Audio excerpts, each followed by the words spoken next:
Good evening and welcome to Moments of Murder, a true crime podcast with Awareness Media Network. And I am Mimi, and And I'm this is good.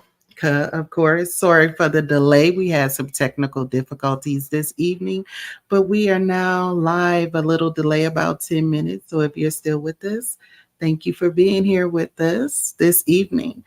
Today, we're going to be discussing topics that are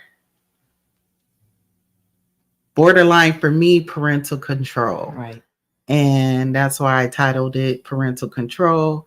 My cousin has a story. I have a story. And then I'm going to do an honorable mention. So, yeah, so we could get it underway. Again, welcome. It's Friday, April the 12th. 2024. 2024, good numbers, all even numbers. So Be feeling old. I was born in the 1900s. yeah, I'm just going to say that all the time now.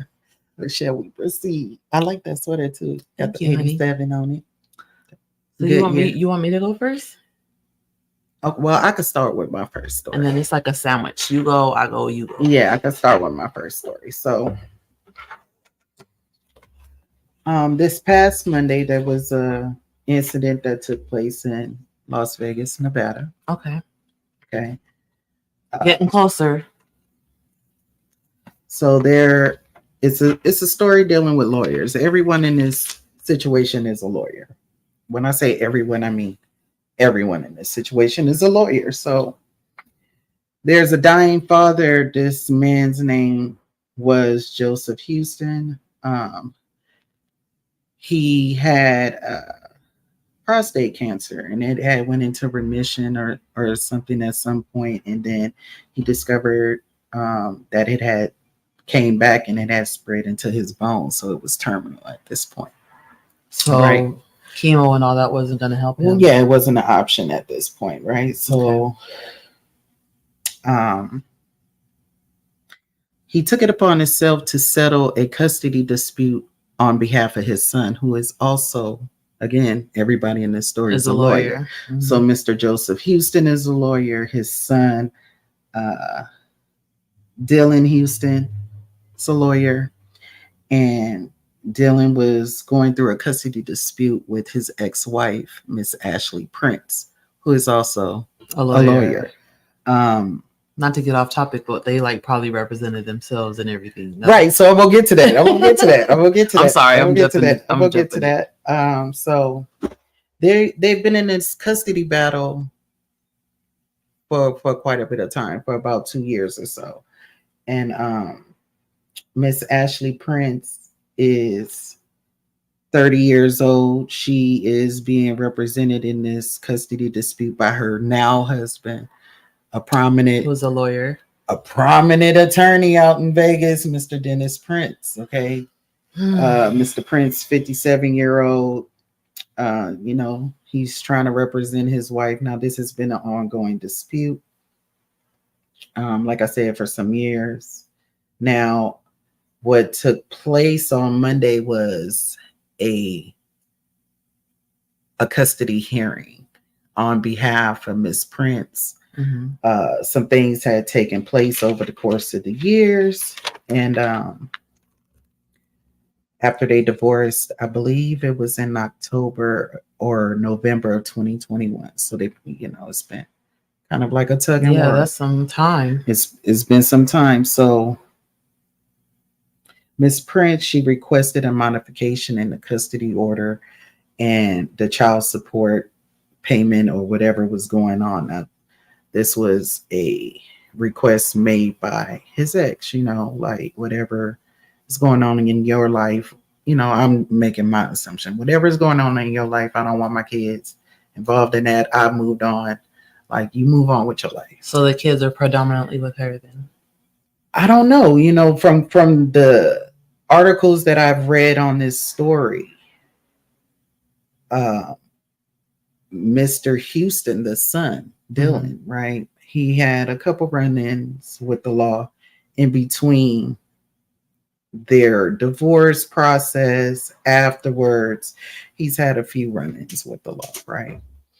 But yet he's still a lawyer. But he's still a lawyer. Okay. So like they've kind of contested a lot of things with his, background. Also, they filed a motion on their behalf, Mr. Houston, to try to remove her now husband from being her litigator. Like it was a lot of Yeah, I don't friction, know the logistics of how marriage works and you being able to represent. Because I know if you're married, you can't testify against You each can't other. testify. But I don't each know other. on the other side of being represented by the law if you can be married to somebody. Well, and represent apparently them. in Vegas you can, because when they tried to do that motion, it was dismissed, like it was eradicated or whatever. Mm-hmm. But so they gathered this past Monday for a hearing, an emergency motion that again was filed on behalf of Miss Prince for full custody and to be able to, manage whatever child support arrangement that they had. Right. And again, Mr. Joseph Houston, the father of Mr. Dylan Houston, he was representing his son, as you know he should. He's representing his son in this custody battle. But he's sick. Mm-hmm. So I don't know what was said that morning.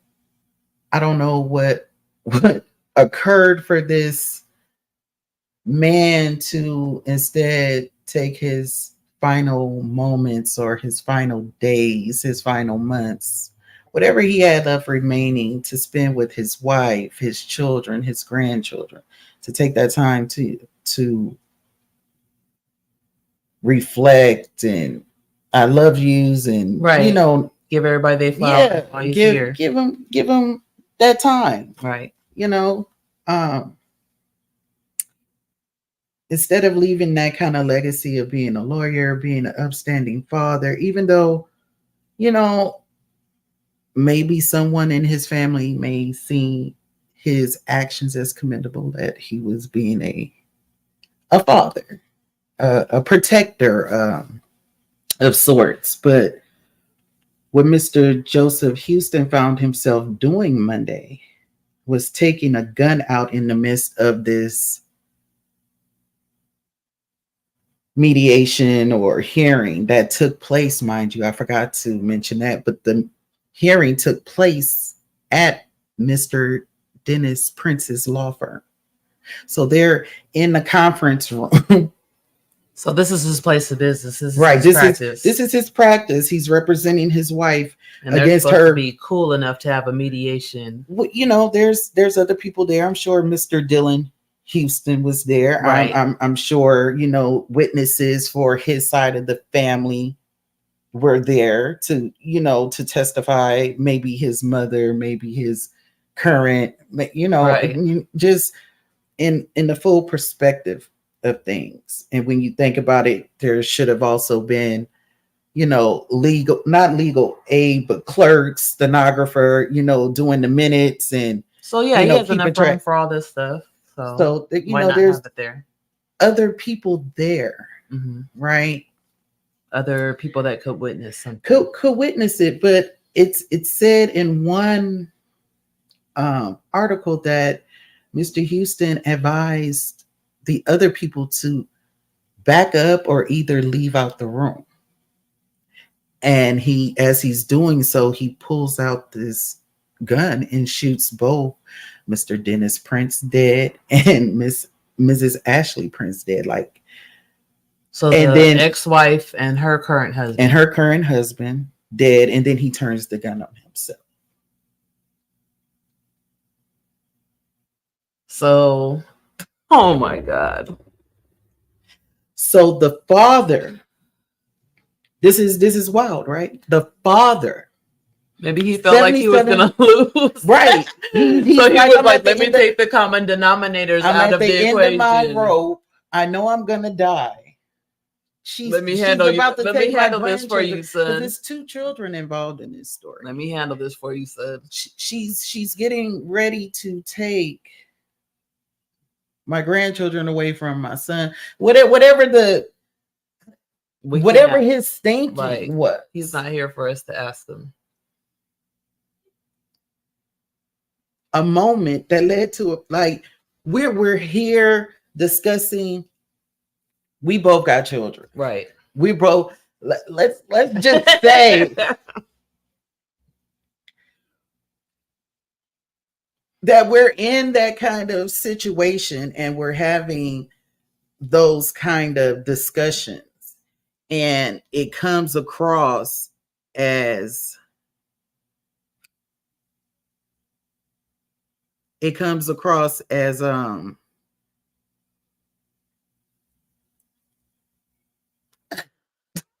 like how can you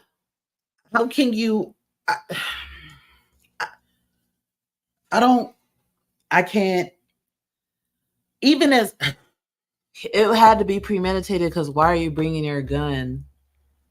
Yeah, I would consider that too. It had to be premeditated. Because this is Vegas, definitely. It's not Texas or anywhere else. It's a carry state. That you're bringing it inside.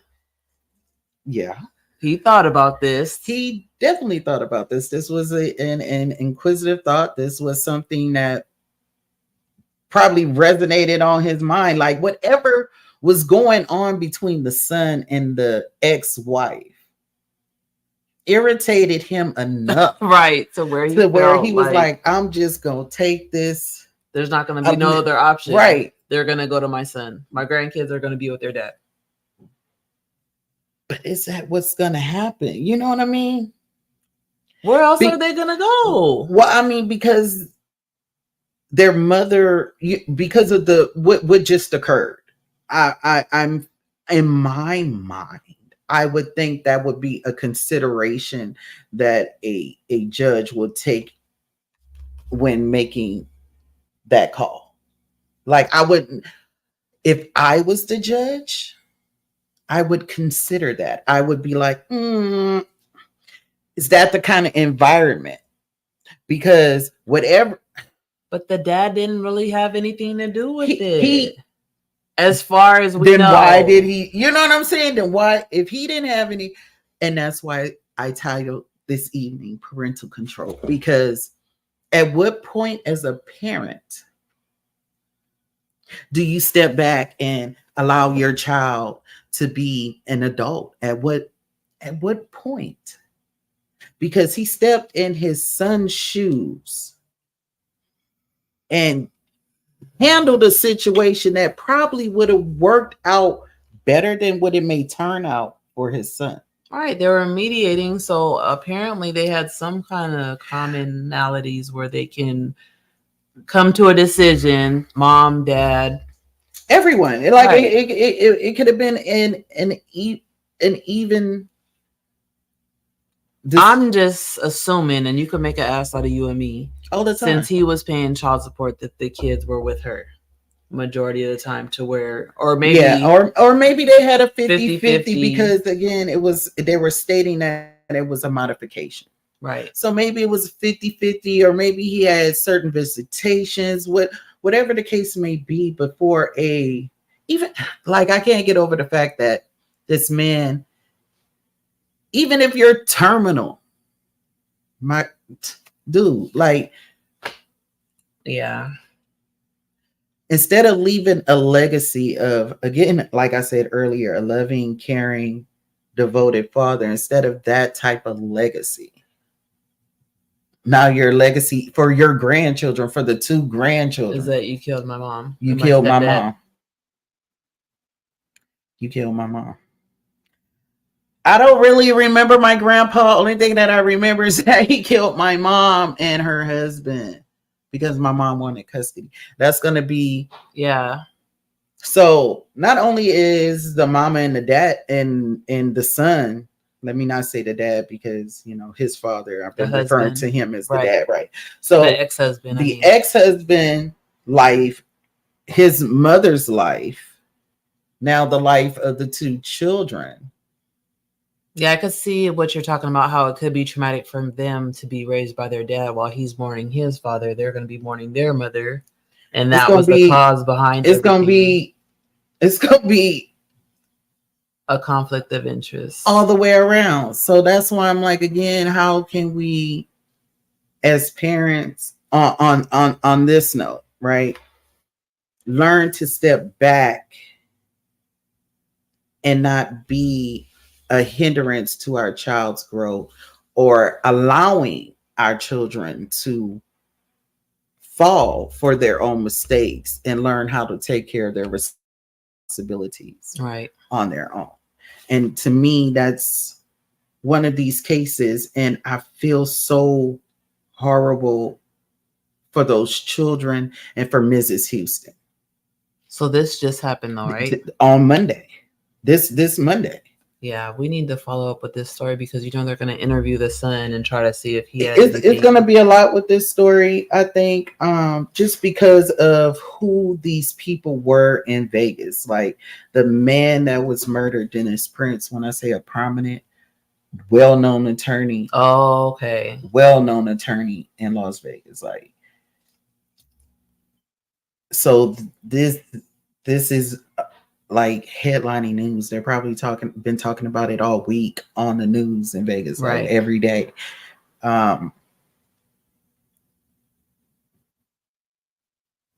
Just to be the mother and the wife.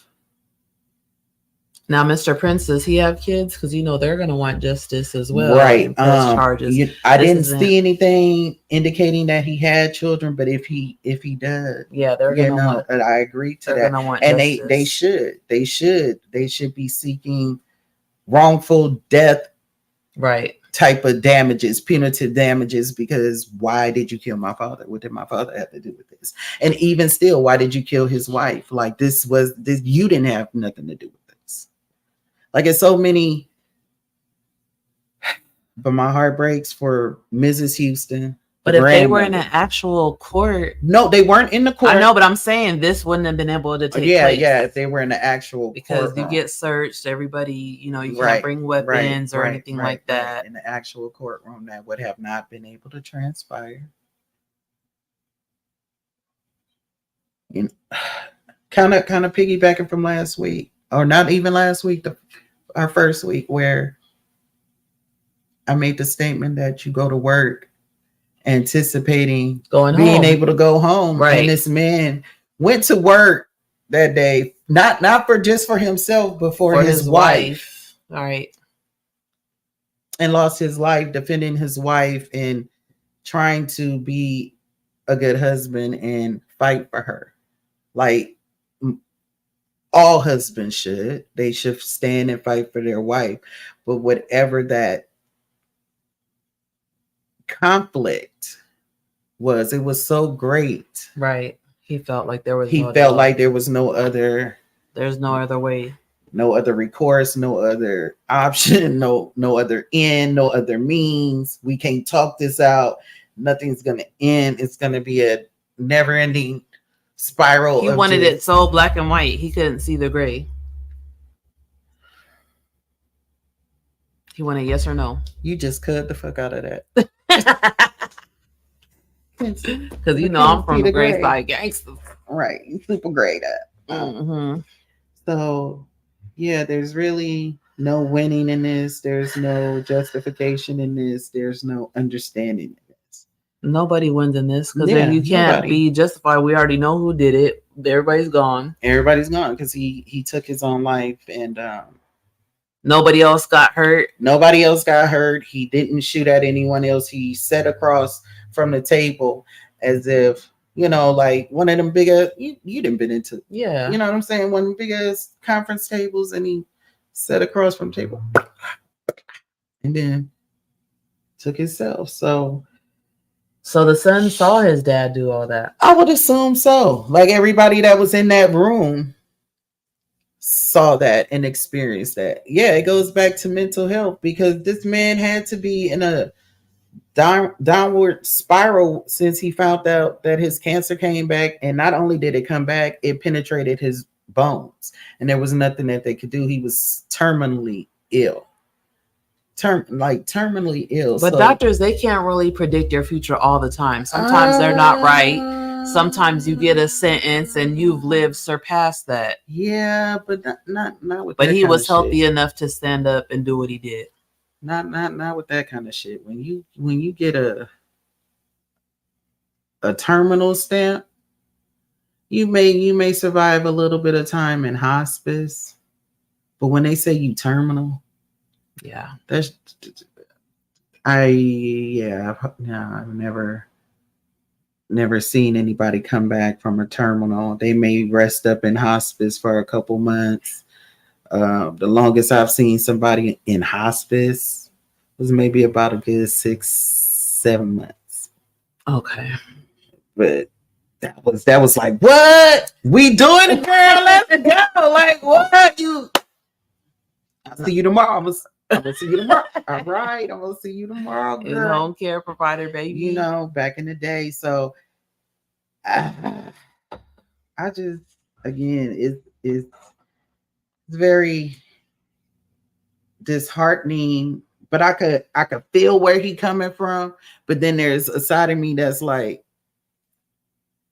but if there's he's so not in many other his things. right mind, you know, he's just like, I'm gonna die anyway. Let me just Yeah, that's definitely where his mindset was. Is I'm out of this bitch regardless. So, but to go out like that, to take the mother of your grandchildren, like, yeah, I don't think he used to been cool with her. They was married. They had 2 kids. I don't think the impact of that action ever matriculated for him. I don't think that he was like, yeah, don't do that, because if you do that, I don't feel like he talked to anybody know, first, because somebody would have maybe talked. He didn't even talk to himself. He didn't have a man in the mirror moment like, Joseph, you know this some bullshit. Don't. You know what, Joseph? You right. This is some bullshit, because it'll trickle down. Grandchildren be fucked up.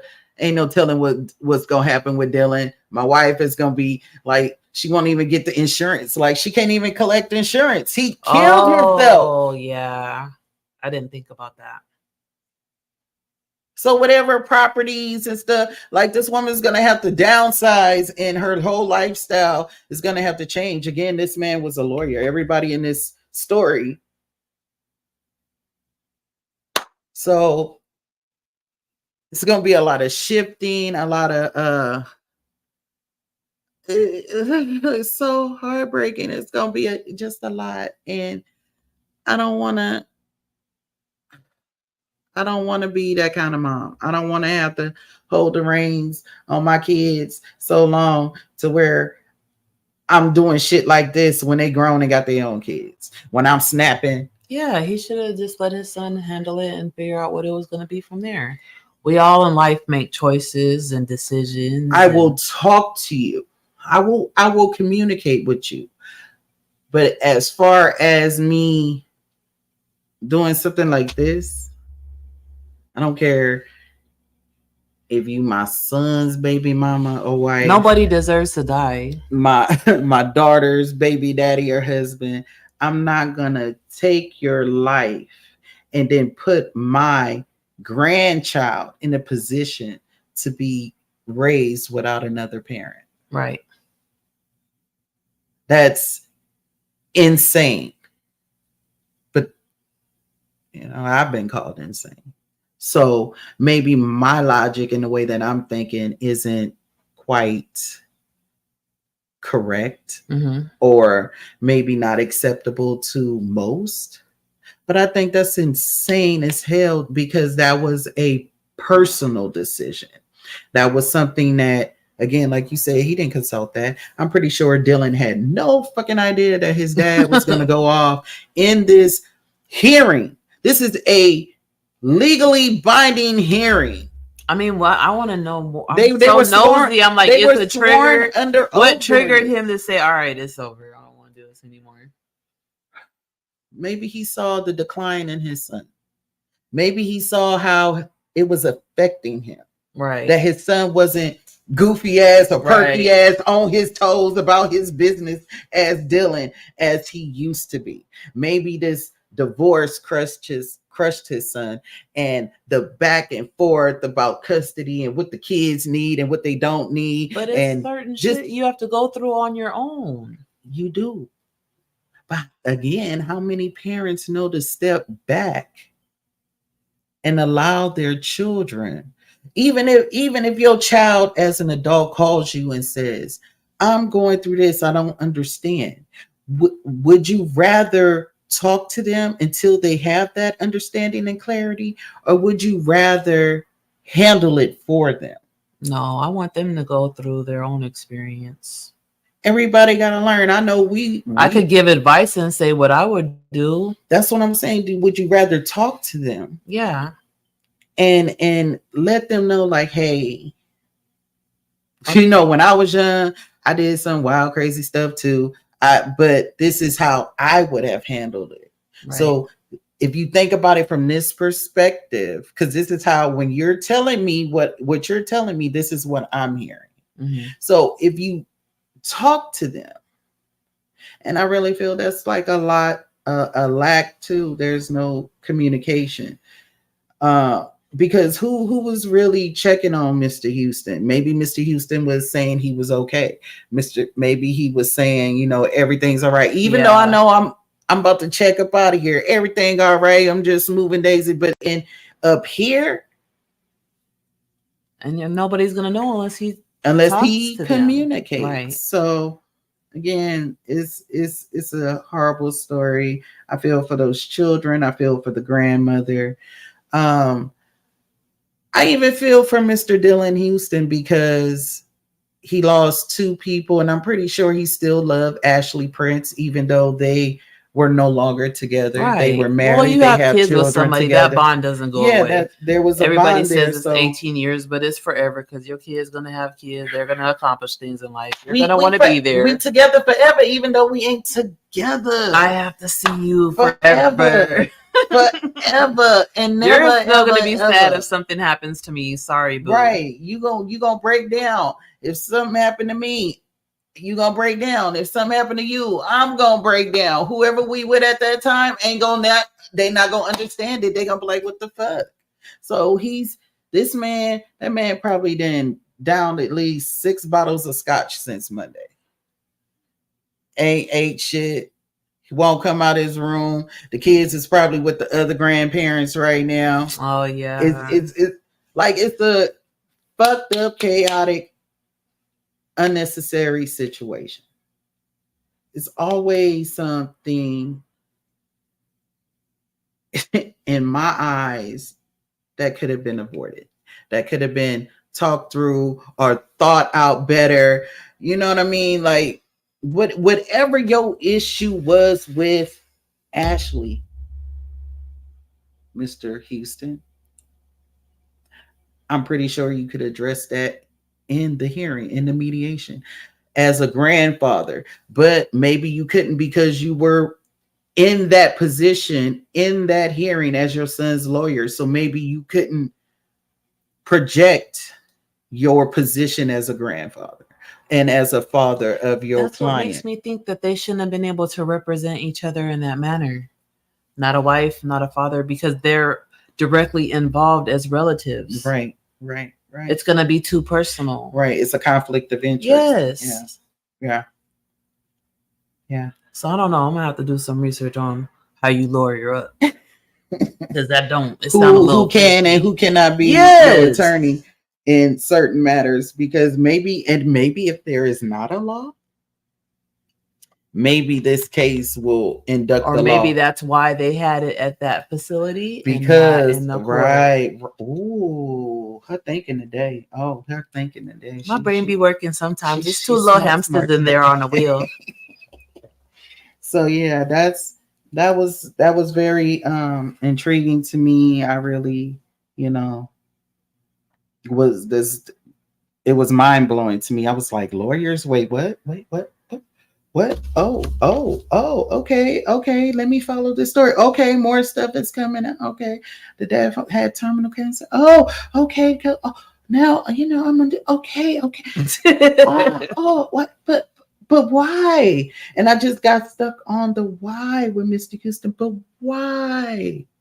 But why? You're a former attorney, or you're still practicing as an attorney. You could have retired, took the rest of your days, and you and your wife could have went and sailed the world or whatever until you know what I'm saying? That's gonna make me Like, overthink every decision that I make in my life. I'm again. just saying. He You saw could the have went. opportunity though. He could have went out like a father, a husband, Maybe that a wasn't important to grandfather. him. When you know you're gonna die, he just wasn't tripping no more. Ooh. Don't kill me. Think about my children. Don't kill me. I got kids to raise. You know what I'm saying? I want to see my grandchildren one day. Don't kill Cuz. We love Cuz. You know what I'm saying? Because if you kill Cuz, then I'm gonna come after you. I want to be Grammy Cuz one day. Right. I'm waiting for that. Don't kill each other, people. You gotta. It's all about the love here. Not any soon. We're not with that. So shoot them up, Cuz. Okay, mine Cuz. is very short, and please don't be mad at me because there's not a lot of information. I've looked up like 10 articles on this same story, but I saw it and it touched my heart. And I don't know if you guys think the lady's lying. Want to get your view? I want to bounce it off of you. And my story is out of Nashville, Tennessee. This happened March 23rd, 2024. I was like, ooh, the day after my baby birthday. De'Ara Riley, 13, died from a single gunshot wound from her mother's purse. Her mother was looking through her handbag for keys. They're not saying the position that these two ladies were in the home, but accidentally a 40 caliber semi-automatic gun went off. One shot. Oh, I'm gonna say a bad word. One shot killed her daughter. She was pronounced dead at the hospital. No charges have been filed. You said a 40 caliber? 40 caliber. Wasn't in a holster. Wasn't on safety. That's a pretty big gun. And I don't know a lot about guns and how sensitive things are. I mean, I'm invested in the story. I tried to find the mom on Facebook. Her name is Deanne Radley, and her daughter is De'Ara Radley. She was only 13 years old. This woman had a couple of other kids. And in my experience, when I see freak accidents or things like this happen, the judge will say that they have to, show them what it looks like. I mean, I'm pretty sure. I had to show you, but that's a pretty nice size. That's not, and that's. And it was just nice size. Who just throws a gun randomly in their purse? Like, oh, yes, snacks for the kids, my lipstick, my pads, lotion, keys, 40 caliber. But I'm thinking no charges were pressed against the mom because she has to live with the guilt of what happened to her daughter. Oh God! And then her kids. I mean, I don't know. It doesn't say who was in the home. It doesn't say anything about the dad. It doesn't say what position the ladies were in because I'm like, look, I got my what the light. I got my purse. I'm rambling through it. It's going that way. How close? I mean, are you downstairs? Am I upstairs? How? Like at what angle? At what? They didn't say they were in a car. She called from the home. The mom called 911 from the home. So the mother called herself. Right. Around 10 p.m. So I'm trying to put it together. Like they should be getting ready for bed. You know, maybe she came down to get a snack, get some water. Maybe the mom was just thinking she's by herself. But still, you're rambling or rummaging through your purse. Okay. I don't. Okay. See. It's investigated as an accident. Mom. So I just want to show you a picture, right? You see this picture? Mm-hmm. I'm showing my cousin this picture, right? Do you see that? So just imagine rummaging through your purse, and this is in your purse. I would have to still how much because it takes pressure, right, to pull a trigger. Mm-hmm. And I'm sorry, I'm not trying to indicate anything. But from what I know, They just charged a couple for their kids shooting. wow. Again, parental control. Like,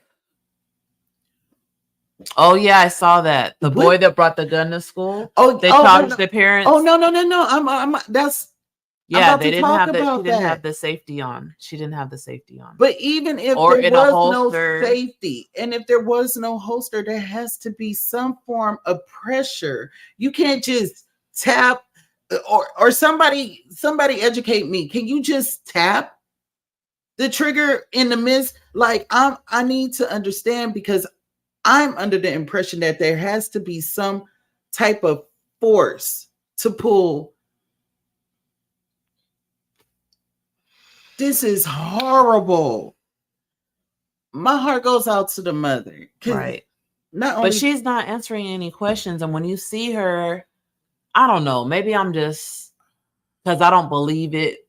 I'm not being thank you. It sensitive. is a pressure. And I'm not a fan of guns. Okay. But I just from seeing the shit on movies and playing RPG Even games. Kane had to hold it, you know what I'm saying? Playing video games, going to Dave and Buster's and getting in one of them booths, shooting the fucking gun. You got to apply pressure. Right. It's not just like the trigger just gone. No, help.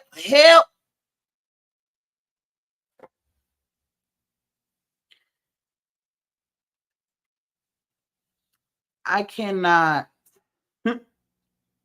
conceptualize digging through my purse. And how old was the girl? 13.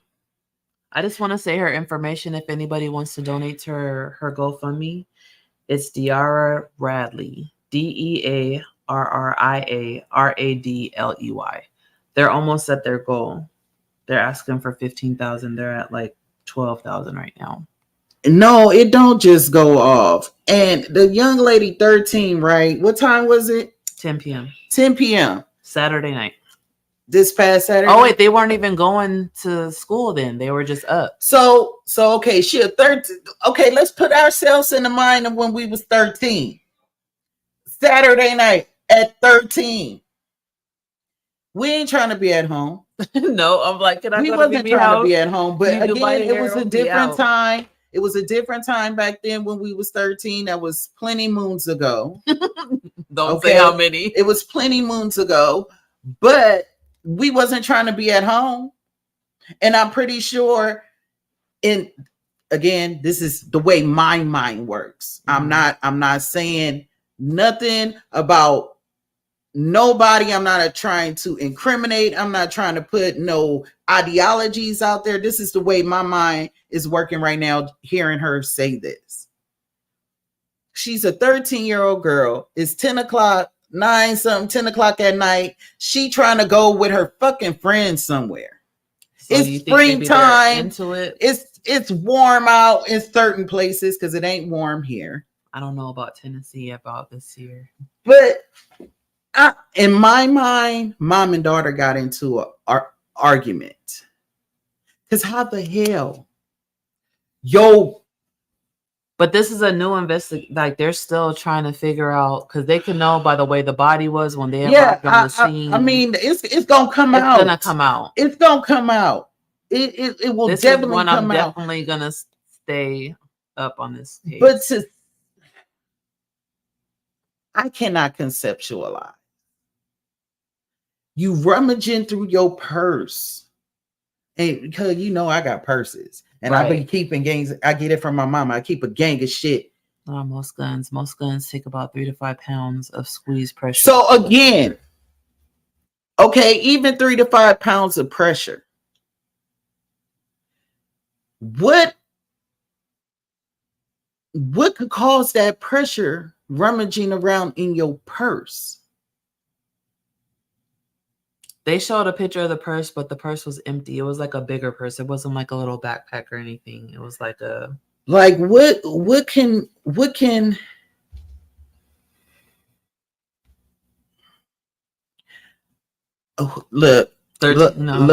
listen. Go outside. We ain't even gonna bring that up. that's a whole nother conversation on parental control.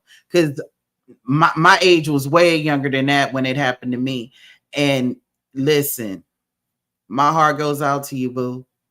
My heart goes out to you because listen, that's a whole nother discussion about parental control and where the fuck was your antennas. Right. You gotta be more careful, ho. Like Oh, they said started. yeah, I think I was 6 or 7. I was in that age group. I was in that age group. Um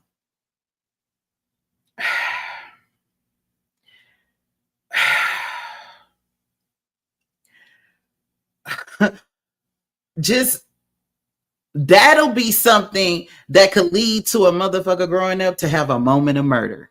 Right. I'll just say that.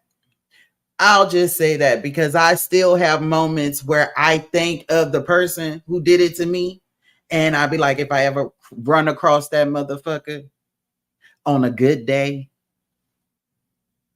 because I know I'm retarded. And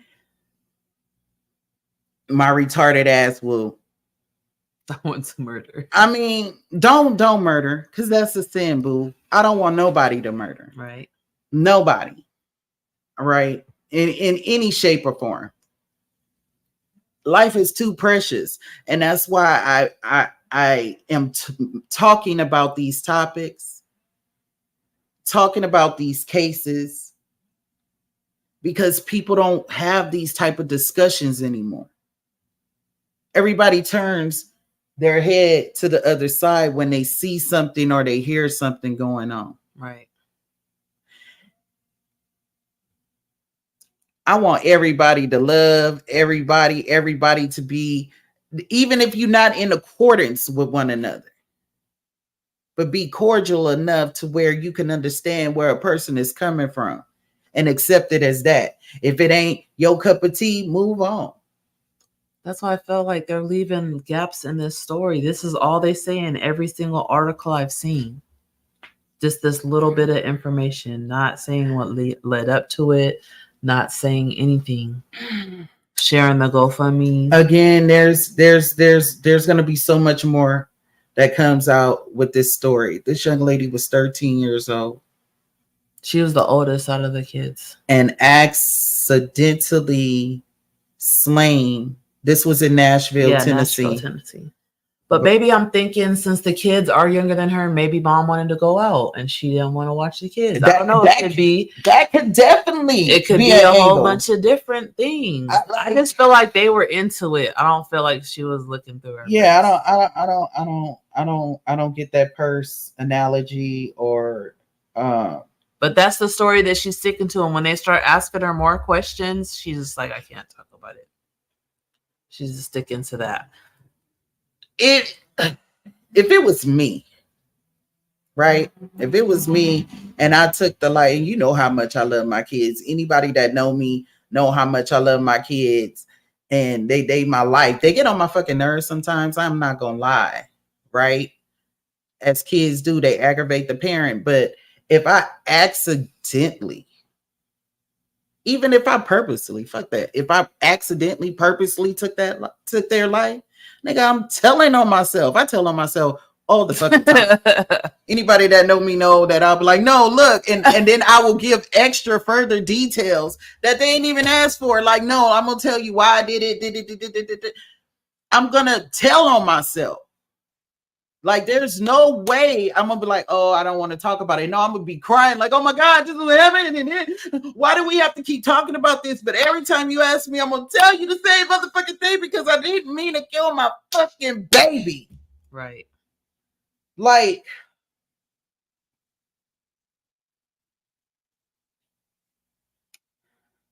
I don't know, man.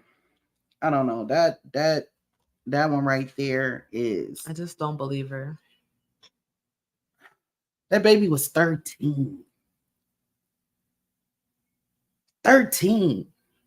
She just starting to get her little, you know what I'm saying? She didn't even get to do all that yet. She didn't even get to glow like she's supposed to glow. Yeah.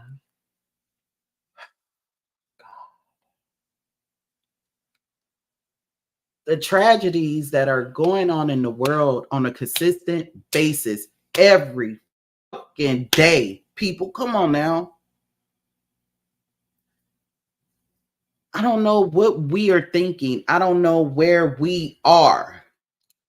Why we are so far gone to where shit like this is happening.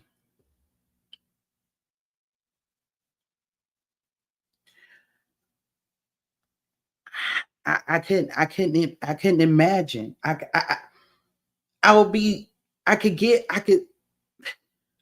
how she cannot talk about it, right? But at the same time, I'm trying to get y'all to understand what happened. I'm walking y'all through it. I'm taking y'all to the house. I'm showing you my steps. explaining myself. Yeah, like everything. No, I don't know. This is what. Look, one more time.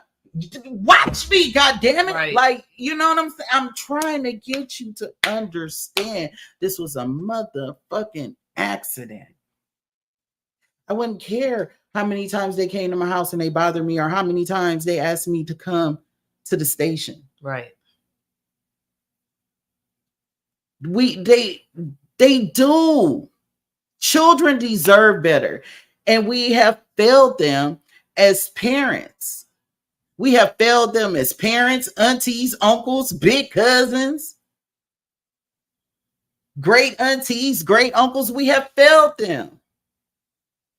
Accidentals can be prevented. Mm-hmm. Has she had her safety on? Has she had the gun in a safe location? Because you're in the fucking house. Why is it in your purse? You're in the house now. Right. Or if you're going out, why are you?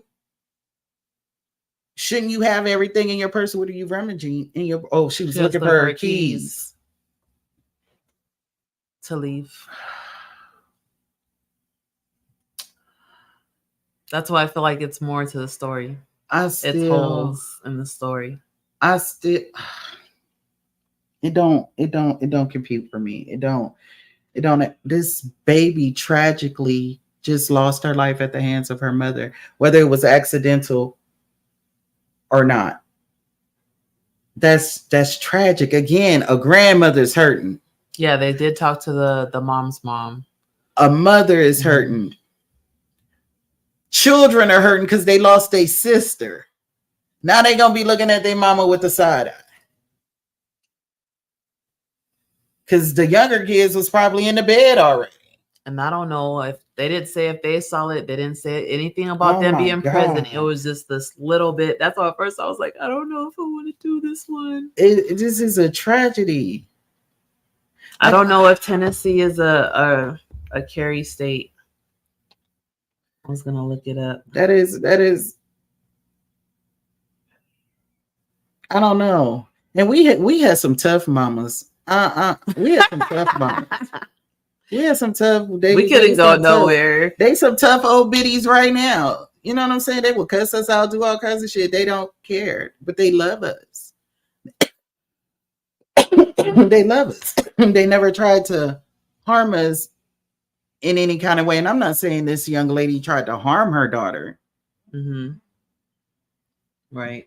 But whatever precautionary measures she could have taken with that .40 caliber, it wasn't taken. I could say that. It wasn't taken because it should have had a safety on. That much I do know. It should have had a safety on. And if it had the safety, the trigger wouldn't have dislodged. But whatever hit it, did she say it was her finger that hit it? She's not saying. It was minimal information. They didn't say. I'm still stuck on the pressure part. They didn't say where the daughter got hit. I'm still stuck on the pressure part. I'm still stuck on the pressure part. Because the trigger had to be pushed by something, whether it was by her fingers in the digging process, whatever she had, or maybe she pushed a lipstick, tube or mascara tube in the room. But to me, that's still not enough pressure to pull a trigger. Like, how hard was you digging in your purse? Right. Like, what was the? I don't know. I'm sorry, y'all. I get very caught up in just in the details, just because in my mind wonder. Like I said before, I like to have water cooler conversations about these cases, the kind of shit that people are not saying, the the kind of topics that you gonna have in front of the TV Like, why watching are the people news. talking about this? It's like bring awareness to certain issues and Yeah, topics, and let us not be afraid to talk about it in our community and see where we can go from here. Seek help, maybe, provide different answers for people. Thought process, mental health, diet. I agree with you about weapons. When my son was little, I didn't want him to have water guns, nothing like that. I didn't want him to be exposed to that. But again, he's a We didn't boy, mean to make you cry, so but yeah, he got those things. And yeah, I don't want anybody crying. I just want us to have an open discussion and people to actually understand what we have done and what the generation before us did that made us this way, or whatever circumstances, because you can always be better than your circumstance. You don't have to succumb to your environment. right. You don't have to be like what you grew up seeing. It's a conscious thought, and it's just careless moments. It's careless where As you're not parents, you being always want the aware. next generation to be better than you, better and better and Always. better. Always. That's the goal, or that should be your goal, that you Right. want the children you bring forth to be greater than what you were or what you ever thought you could be. Right. You want them to surpass that, what you thought for yourself. You want to see them. And this baby, man, this baby. Again, we sorry, we didn't mean to make you cry. But it is, there's so many people that are careless, because people are thinking about themselves. It's so much I. It's no longer us. It's no longer we. It's no longer the collective. It's I. What I want, what I feel, what about me. Look at me. It's we have gone so far from the village. We have gone so far from. Yeah, you remember the days you could get whooped by your neighbor. You could get Man, I remember. Look, I'm not gonna go into details, but it was a situation with me and my brother in New Orleans. We was little kids, and I remember I did something in reaction to what my brother did to me. My brother didn't get a whipping, but I had a whipping from everybody in my family. We lived in a 2-story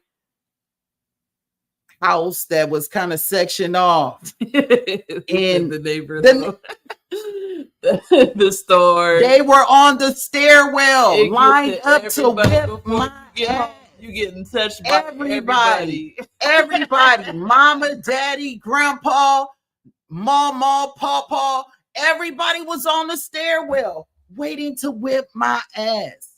We don't have that no more. Don't tell my kid nothing. Don't tell. That's what's the right is right. That's that generation that's out here right now wilding. Those kids who couldn't be told nothing by nobody else other than the mama and the missing daddy. Whenever the daddy came around, my principal would be. Hey, look, my homegirl mom would be twice. Fuck a principal. You ever got your ear pulled by a nun and get a whole to your ass, a whole paddle that got holes in it? They should bring back whooping kids in school, but they just afraid to get sued and stuff. Man, look, just a little ruler. I went to a parochial Catholic school in New Orleans, Louisiana, and them nuns did not play. I'm surprised I don't have ears like Martin at this point, because when I was a little girl, baby, man, they used to pull the fuck out my ears at Holy Ghost. Shout out to Holy Ghost. Y'all not Holy Ghost no more. Y'all fucking St. Catherine's, but shout out to the Holy Ghost OGs. You know what I'm saying? That's where you got Holy Ghost from? No, all right, let's not get off topic. We go here all day. Yeah, that ain't where we got Holy Ghost. So I got a honorable mention story. Again, we're talking about parental control, how holier than holy. Things kind of get askew sometimes or turn up a hot fucking mess. Now my ears are burning from pulling on it, and that's just how that shit. And you had to go get the switch that you was gonna get your ass beat with. Go pick it out and make sure it's not a skinny one with no wings on it. I got stories again. I got stories. Not because my papa was a bus driver and his buses was across the street from the house. Mm-hmm. And whenever we got in trouble, we had to go across the street in his bus lot to the tree and pick our own switch to get our ass beat. Yeah. Man, when I tell you, I got stories because I'm from New Orleans, grew up in New Orleans, and then came to California and grew up the rest of my teenage years in California. So my stories, I could do a whole little about just my stories growing up, but that's not here nor there. Stop taking me off. I'm sorry. We can't let them know about the Netflix series. You know, apples to apples, dust to dust. To the grave. So my honorable mention this week is a story that has been ongoing since November 30th of 2021, when a young man at the age of 15 named Ethan Robert Crumbley. Yeah. Right? Mm-hmm. This motherfucker needed a switch. He needed a switch before he got to 15, but we're going to get into that. So Mr. Ethan Robert Crumbley has already been convicted. He's serving his lifetime sentence for his horrific crime where he went to school one day at Oxford High School out in Oxford Township in an exurb of Detroit in Michigan, right? Mm-hmm. He goes to school one day. He had been kind of showing signs of mental decline or, uneasiness, not wanting to be around nobody like me, kind of, them creepy ass kids. Right. Excuse me for anybody that got a creepy ass kid. Pay attention to your kid. Anyway, so he was a little creepy ass dude. So he goes to school on November 30th of 2021, armed with a semi-automatic handgun, 9mm, and killed 4 additional students, wounded 7 others, which it also included one of the educators on campus. Again, like I said, Crumbley was arrested. He had been charged with 24 counts of different crimes, and he was tried as an adult. His wife are no longer for 10 years. Yeah, they got charged. That's what I'm talking about. Because again, I'm discussing parental control. So he was charged for the 24 crimes as an adult. Among these crimes, he was charged for terrorism and, capital murder. But they said it was premeditated because then they have like drawings and stuff. This is why I think he got the capital murder and the terrorism. Like he planned this shit out. This was. And didn't his mom make a joke about him taking the gun and all that stuff? So okay, again, I'm there's so much with this story, and when you break it down, it's the fucking parents' fault. It is definitely the parents' fault. They purchased the gun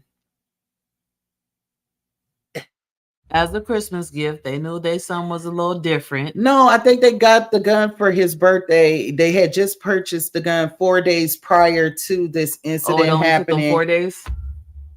The gun was purchased 4 days prior to this motherfucker doing this shit.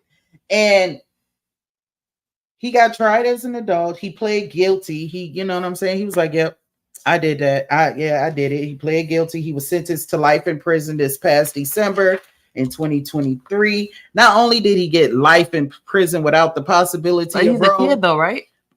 Yeah, he's right now. I think he's 17, almost 18. But he's been in there for like 3 years. Since he was 15. So He has life in prison without the possibility of parole, plus 24 additional years. So this motherfucker gonna die, and then he's still gonna be in jail. You know how they be saying that shit. They gonna bury him in the jail, right? So his victims, we got 4 children that died. Once again, children that were supposed to come home that day. Yeah, they were supposed to come home that day from school. It's our catchphrase. We just trying to make it home, baby. 17-year-old Madison Baldwin, 16-year-old Tate Myrie. Oh, this is the first parents that's charged with it. First parents ever. And I'm trying to talk about everything, you know, to get a background so people could understand. You could get in trouble too. A 14-year-old young lady by the name of Hannah St. Juliana, and then a 17-year-old by the name of Justin Schilling. Now, he died later on the 1st of December at the hospital. He succumbed to his injuries later. So in the aftermath of all this, like the Facebook user said, the parents were the first parents ever in the history of all these fucked up school shootings that we have had. Right. By these psychotic ass children who parents are not paying attention to them. They were the first motherfuckers to be charged. I don't have a clapping button, but I'm gonna clap the fuck for that shit. Why am I clapping? Because parents need to be held accountable for these children that are out here running rampant, wild, like they have no home fucking training, which apparently they don't. They have no accountability. No one is holding them accountable for their actions. Right. The parents said that they didn't know. The mother actually, in the midst of her sentencing, made a statement where she's like, well, we just wanted to make sure that he had the same kind of upbringing that we had. And so she had a gun when she was little? Apparently either she did or the fucking daddy. You know what I can't even listen. Even if you grew up in that kind of environment, whatever kind of issues that you had, did you or did you not have a father or mother to confide in, or a grandfather to confide in, and they said, you know what, Jim Bob, get your ass in the truck. We gonna go out here and shoot us a couple deer. Right. And we gonna work through this, young man. You know what I'm talking about? Here, take this wacky tobacco, stick it in your mouth. Rules with this weapon. It is a weapon. These are babies. Now, I cannot say that school shootings are unfamiliar to me. Again, I'm from New Orleans, Louisiana. I have siblings that went to a school called LB Landry that got shot up every day, if not every other day. Yeah. People were dying at school? Yeah. If not dying, they got shot for show at school. I didn't go there. I didn't go to Landry. Was that the high school? That was the high school. Oh. So I didn't go to Landry. I was fortunate enough not to step through those hallways. I managed to come to California before that. So I'm not going to say the concept of school shootings is unfamiliar to me. But as a concept of this being the fucking normality, that school age children, because you remember, what was that, the other one, I want to say Sandy Park or something, Shady Park or Shady Hills, or was that in San Bernardino? No, this one was back east too, where the little kids got shot up. It was like this crazy kid that used to go to the school. This was maybe about 5-6 years ago, and Sandy fucking Hook. Okay, see, it takes me a minute, but my mind clicks. But Sandy Hook Elementary. It was a young man, who he used to go to Sandy Hook Elementary. I don't know what the fuck happened to this motherfucker. He was having another kid that was having a mental break. He felt unloved. He felt unwanted. He felt bullied. So he went back to the elementary school. All of these children are utterly defenseless. They don't know. This motherfucker took out kids, security, teachers. Like that one was a mass shooting. Like kind of like Columbine. It was a mass shooting. This one was a mass shooting as well. Not as many people died. It's still just as fucking tragic. But again, where the fuck are your antennas? Why aren't you the kind of parent that is like, hey, Jim Bob, you want to ride with me today? No? Oh, well, get your motherfucking ass in the truck. You're going with me. Hobby Lobby. You know what I'm saying? They don't have the right security at these schools, though. Not only that, now I work at the school district, so I see how easy it is to get in. Yes, you have to get buzzed in, but they just ask you a question like, okay, what's your business here? All right, I'm here for work. Nobody comes and checks, figures it out, pats you down, and then you're in the school. You ain't even got a line to the office. That's true. You can go wherever you want to go. I pick up my kids. The only thing I got to do is bing, and the gate automatically opens into the school. You walk in there, but they know me. I feel like they know me because I be in that motherfucker so many times, especially. But there's nobody to greet you when you come in there. No. There's no security or nothing like that. There's no. But this is an elementary school too, and there's no, security measures. There's not like a security guard there. Like, can I get your identification? What are you here for? What is your business? There's nothing like that. I will say it's the elementary school. Better than others. You have to at least show your ID, and they take some kind of picture with the ring. Right. Now, you do have to sign. You have to do all that. But what if you're a known person to the family, but not a known person to the family? Right. But the kid knows you, and you come pick. Oh yeah, I'm picking up the kid for the and they sign. Yeah, I'm here to pick up, and they just sign in this book because where my kids go to school, you just sign the book. No, and you tell them the kid that they're there to pick up, and they be like, oh, they call into the class. No, if my schools that I went to, if you're not on that emergency, if you're not those three people, you're not. But see, that's what I'm saying. I think because they know me, they don't do the whole little process. So let me identify it.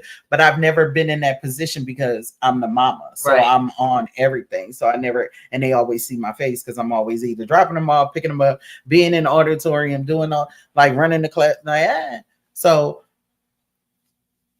But you have to be that kind of hands-on parent. You have to know your children's likes, they dislikes, what they into. My son come in here, he don't give a fuck what I'm doing. That nigga will come up in here and do a little, because he like to dance. Okay, my son will dance and do a little and get the fuck on. But you gotta either. Why? What if I picked up Noel's? Oh, Nola. I mean, I don't even know who am I talking to. So it depends on who I'm talking to. Like, it's not telling me who I'm talking to. So I can't answer. Facebook user. Right. I can't answer that. I'm always on that emergency card, and I don't live in the same state as my nieces or nephews. Oh, that gotta be Dawn. Yeah. That gotta be Dawn. Okay. But see, that's different. They if I go and introduce you to them, and if you or she can make a phone call, like my sister is coming to pick up the kids, her name is or whatever, like that wouldn't be a problem. But I'm just saying Marlena. Well, no, I don't know. You would have to actually be put on the emergency for my baby. That's totally different. I thought you was my sister because you but no, like it has to be on the paperwork. That much I do know because I have certain people on my kids' paperwork. They only like she could go and pick up my cousin could go and pick up my kids at any given moment. That's it. But yeah, it's minimal. But even if you don't have those people on there, I miss you, by the way, with your gorgeous smile. I'm gonna dance at your wedding because it's coming. I feel it in my bones. Just know that. The parents deserve this. They need to sit in jail. They need to be there. They need to set the example for this is what happens when you mess up. They need to actually go back and charge all the. They need to charge the parents from Sandy Hook. They need to charge the parents from Columbine. Think about statute of limitations. I don't know. There's no statute of limitations on murder. Oh, I don't know. I don't want to make you mad. I'm just thinking. Closed cases. Oh. There's no statute of limitations on murder. They need to go back. They need to go back. They need to go back and get all those parents. Right. And I'm not just saying that for like I would stand up if I was to be held accountable. You better invite because I'm gonna dance and I'm gonna hug you. I'm gonna cry because you are most deserved. If anybody is deserving of that kind of love and celebration, you are. So I'm giving you your flowers, boo. I wish I could give you a hug right now. You know I love you so much. You know I love you so much. That's my chocolate sister right there. That's my girl. But where are these people's antennas? I guess for the parents not securing the weapon. Once again, a parent not securing the weapon in the home, regardless if you brought it for your child, right? That motherfucker can only come out when we are going shooting, when we're going to the shooting range, or when we are out in the backyard or wherever we do our shooting shit at. That's when that motherfucker's coming out. We're gonna shoot then. And I've never allowed them to do anything stupid. We can't control that. You can't. But I'm from the South, so I know people who have been around guns since they was suckling on the titty. They done been around guns. Daddy walking around with guns in his hip. It ain't even in, it's right there on the gun belt in his belt. Right. Like the loop is right there. And I know people that have been hunting since they were children, that know how to handle guns, that ain't never took no one's life, that been mad as a jackrabbit out in the heat with a rattlesnake on the back of his heel. And they never killed nobody because they know how to talk their way through things, so they know how to fucking walk away. Right. Hey, cousin. Hey, my little one. Hey, my little one. I was wondering too. I was like, where's that? That's my little one.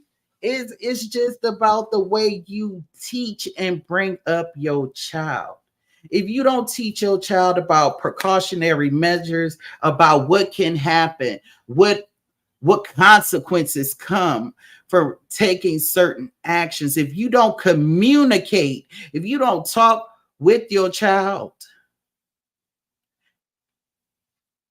you're going to have backlash. You're going to have these moments where you're sitting there like, damn, motherfucker, we going to jail too?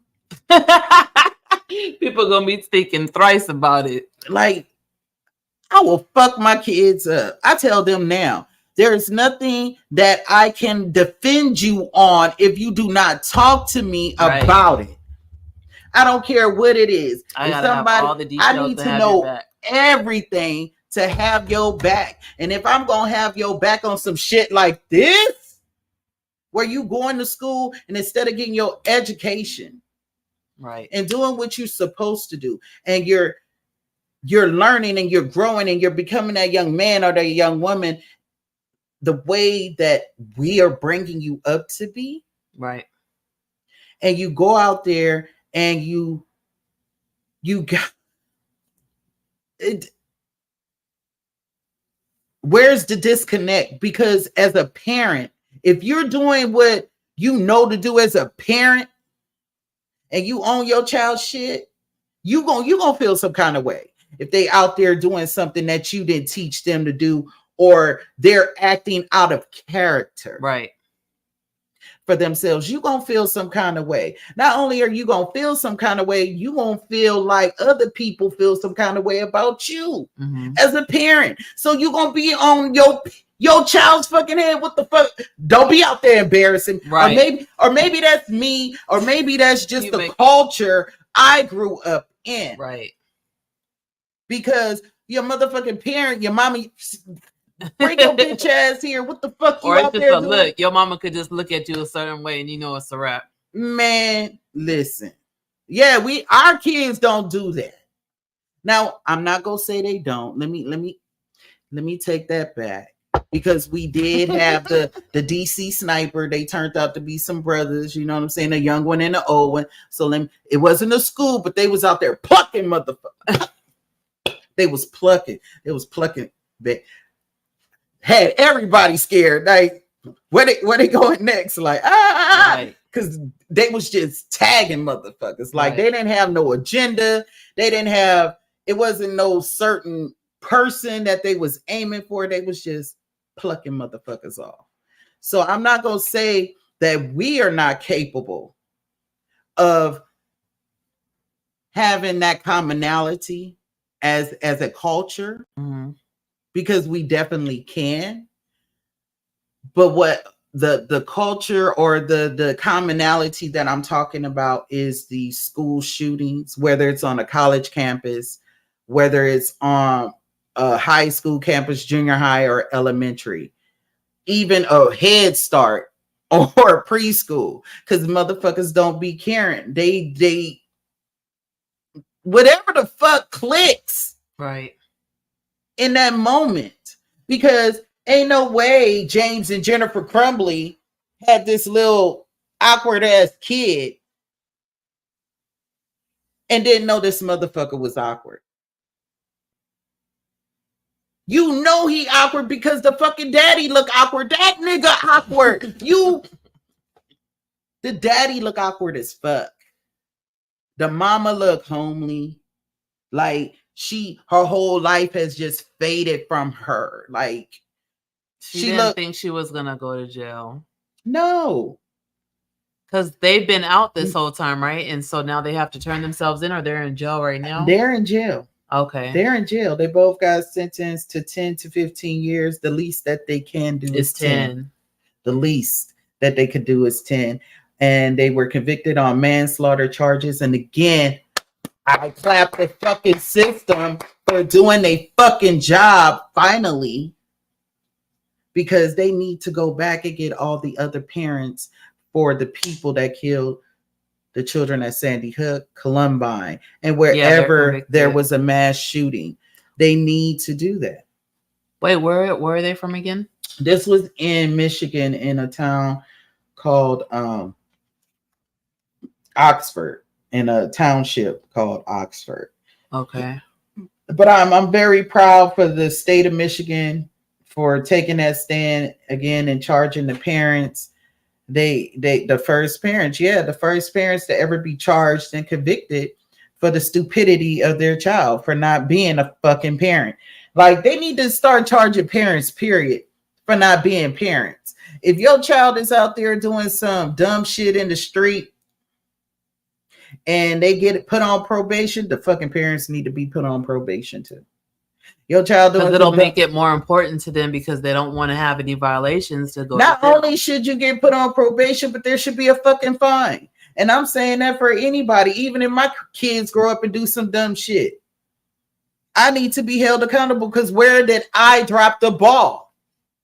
Because your children should hear your fucking voice in their head when they out there in the street. I know I used to hear my mama voice all the time, and I was like, nope, that bitch not gonna fuck me up when I get home. I don't care how much of a Billy badass that I knew or I thought I was. I wasn't better than her. Right. I was not testing them fucking waters. I don't test them waters now. I'd be like, you know what? I'm about to get off the phone with you. Yeah. I don't test them waters now. It's a level of respect. Right. And there's no respect anymore. Parents don't respect themselves. Your mama's so scared. Man, she's scared. Everybody be like, okay, I love you. Like, there's no respect. Children don't respect their grandparents. Grandparents don't respect the children because the children ain't shit. And that's why the grandchildren ain't shit. Right. It's a trickle down effect. Yeah, it's a broken fucking ladder. And ain't nobody excelling because I'm this, I'm that, but it's not. It's all for the look. And if the look ain't right, they trying to catch up to the Joneses. Stop trying to catch up with the Joneses, because the Joneses ain't even the fucking Joneses no more. If y'all didn't know that, ain't nobody. Please stop. Be a fucking mama. Be a fucking mama. Be a fucking daddy. Stand up for your children. Raise your children. If you didn't have a mama or a daddy when you was growing up, be different. Be the motherfucker you didn't have in your life. How about that? How about that? Set a different example. Don't be like, well, that's what that happened to me, and I'm all right. No, motherfucker, you ain't all right. You got issues, and you don't know you got issues. You never dealt with your childhood traumas. See, people knock therapy, and I've been in therapy since I was a kid because of the shit that happened to me when I was a kid. Therapy actually helps because it allows you to have conversations such as this, where you're open and you could talk about it. If you don't talk about it, whatever it is that happened to you, if you don't talk about that shit festers. It festers. It comes out in other ways. You will blow like dynamite and don't even see that shit coming because you think you okay, but you sitting around looking like this everywhere. Let's finish baking these cookies. So damn true. I'm in therapy now and I love it. Bake them. Therapy is amazing. If you allow yourself to let go of the inhibitions.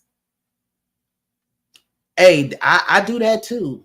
I love to blow. That's my favorite pastime. That my friend. That my friend. You know, it relaxes me. It keeps me from traversing back to things that I don't want to think about. I'm gonna be honest. It's not really a coping mechanism in a way that it is for other people, like body aches or anything like that. No, that's for me not to have flashbacks. That's for me to stay in a calm space. So I'm not the me or the person that everybody used to know me as. So I can't blow. I work a damn government job. But you do it on your downtime.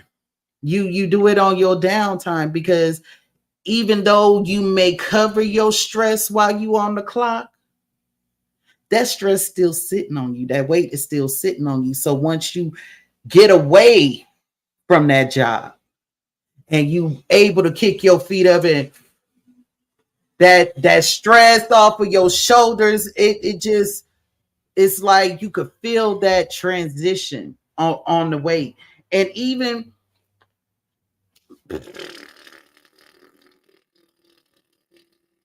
that must be why it never worked out with me trying to be a flight attendant. You got to carry some pee on you, girl. Something. Because you saw me, I was like, carry some tinkle on you. Get you some baby pee. We listen. We kind of getting off topic. With that. Don't talk to us about no pee, child. we didn't at all. Look, I'm a peeologist.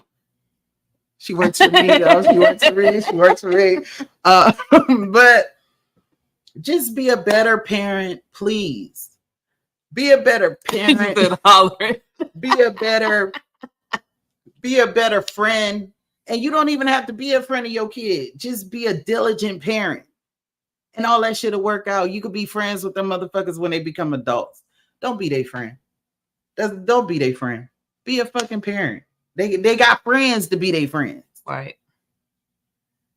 My mama was never my fucking friend. She used to tell me that every fucking day. I'm not your motherfucking friend. It's not the tinkle. She can't.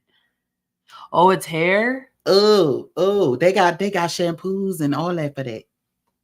But what if they take it from different places? They got shampoos. Okay, what if they take it from your armpit or your cooch or something? They got stuff for all of that.